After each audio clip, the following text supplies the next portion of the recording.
The woman they called a gold digger. The first insult came on a rainy Tuesday morning in Manhattan. I remember the sound before anything else. The steady tapping of rain against the polished black SUV, the distant rumble of subway trains beneath Lexington Avenue, and the impatient horns echoing between glass towers as New York woke up for another business day. I stepped out of my apartment building carrying nothing more than my leather briefcase and a cup of black coffee. The Cadillac Escalade was already waiting. Its headlights reflected off the wet pavement like twin white blades. Ethan Brooks, my driver for the past 4 months, hurried out from behind the wheel with his usual rehearsed smile. "Good morning, Ms. Carter." I nodded. "Morning." He opened the rear passenger door. Just as I was about to get inside, I noticed someone sitting in the front passenger seat. A young woman. Long blonde hair. Designer sunglasses despite the rain. A white designer handbag rested across her lap while she stared into her phone as if the rest of the world didn't exist.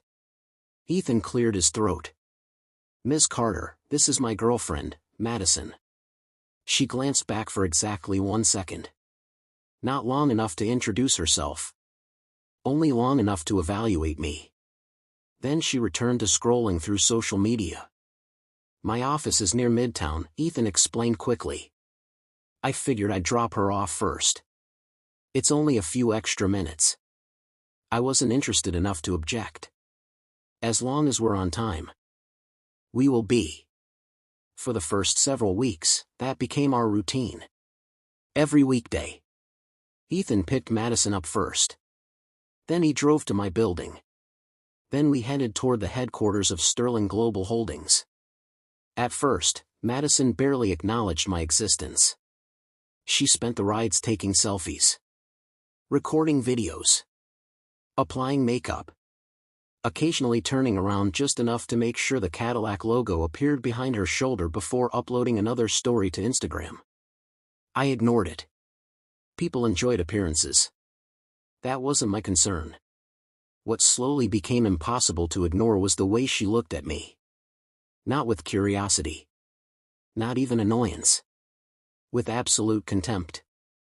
As if I had somehow invaded her personal space simply by existing.